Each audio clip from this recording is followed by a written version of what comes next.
very few better ways to relax than to be sat here on a deck chair on the seafront in Bournemouth. Well, actually, there may be something a little bit better than that.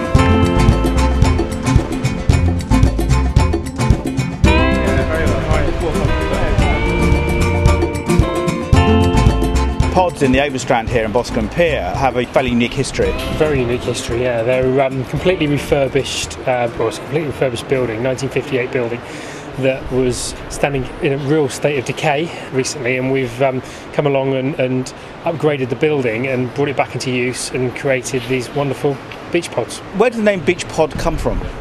It's a bit of a mix and match. We wanted to differentiate it from the sort of standard beach hut. It's a bit more of a sort of a living space than it is, a sort of a beach hut. So we came up with the idea of sort of a beach pod. Originally had surf pod, but didn't really think that sort of said quite enough, so we went for beach pod. You can either buy one for a 25-year period, and that's either a single or a double. There's two different types, or you can rent one, and the rentals are just going on the market now.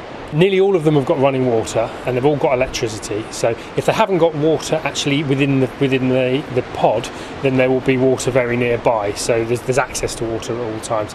They've got their own sort of private toilet area. They've all got microwaves, kettles, sort of small kitchen area. They've all got bespoke furniture.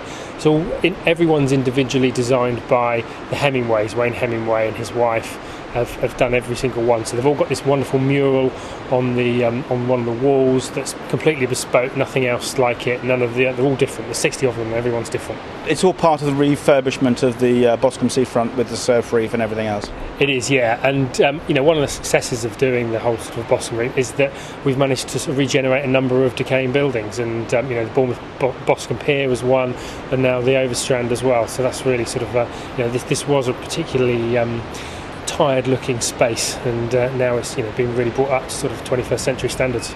So what do people get for their money when they rent or when they buy one of these pods?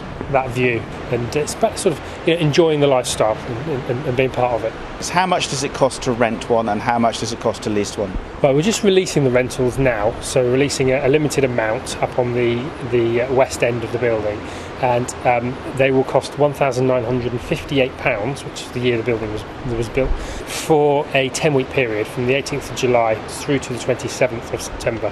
To buy one, the singles are priced at £64,000 and the doubles are priced at £89,000. How much of the Air Festival do you think you'll be able to see from here?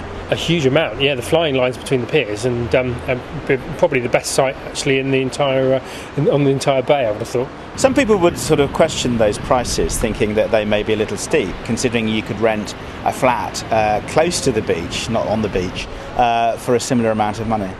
And I wouldn't disagree with that. What you're paying for is the bespoke design, and the people that are buying these are really putting their sort of money where their mouth is and saying, we want to be part of the regeneration of Boscombe. They're funding the regeneration of this building. Chris, so supposing I want to come to here and experience this, where do I go? Well, you can either come to the Boscombe Beach office, which is the one end of this building, or you can go onto the Bournemouth website, bournemouth.co.uk or bournemouth.gov.uk, and find the information from there, or you can give us a call on 01202 451763. Well, whilst it's true that these huts aren't very large, you may well be surprised to hear that even in this recession and at those prices, the first tranche when they went on sale all sold. So this looks fantastic for the development and regeneration of Boscombe's Bar Village. This is Steve Parcell reporting for Vision News.